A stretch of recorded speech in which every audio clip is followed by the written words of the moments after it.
फक्त drainage line केली आणि त्याला जायची आउटलेटच नाही. काढलं होतं पण पाईप काढायच्या लोकांनी, लोकांनी काढलं इथं बीडीच्या कोपऱ्याला लोकांनी. बरं, त्याच्यामुळे ड्रेनेजचं पाणी जातच नाही. किती दिवसापासून आहे? आता वर्ष झाले आम्ही तिथे. बाप, 1 वर्ष झाले त्या गाणीत राहतोय. तुम्ही पीएमसी ला काय तक्रार मस्त तक्रार केली, येतो म्हणतात, येत पण नाही.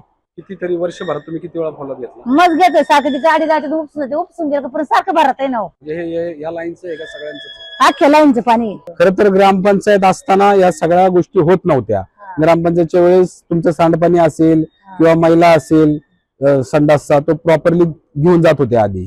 परंतु हे कॉर्पोरेशन मध्ये गेल्यापासून लाईन केली पाणी सगळ्या लोकांनी गरजेचं सोडलं, कोणी तक्रार करायला येत नाही. आता शेवट आमचं घरी म्हणून आम्हाला तक्रार येईल बघा. बरोबर, हे बघितलं का तुम्ही की पीएमसी मध्ये आहे हा भाग, परंतु किती वाईट अवस्था आहे. लोक कशी निंदनीय राहतायत लोक, म्हणजे एवढी लोकांची गैरसोय आहे.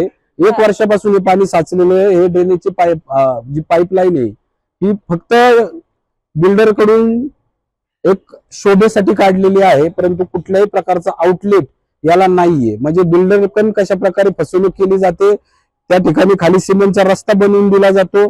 तुम्हाला फ्लॅट घेताना दाखवलं जातं की बघा आम्ही सर्व सुखसोयी देतोय. पाण्याची व्यवस्था आहे का तुमच्याकडे?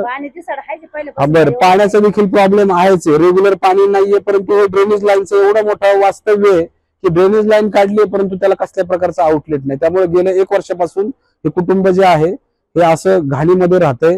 त्यांनी वेळोवेळी नगररोड क्षेत्रीय कार्यालय असेल किंवा संबंधित ग्रामपंचायत असेल, ग्रामपंचायत मधलं पुणे महानगरपालिकेचं जे काही कार्यालय तिथे जे लोक बसतात त्यांना त्यांनी पाठपुरावा करून देखील त्यांना कसल्याही प्रकारचा न्याय आजपर्यंत मिळालेला नाहीये.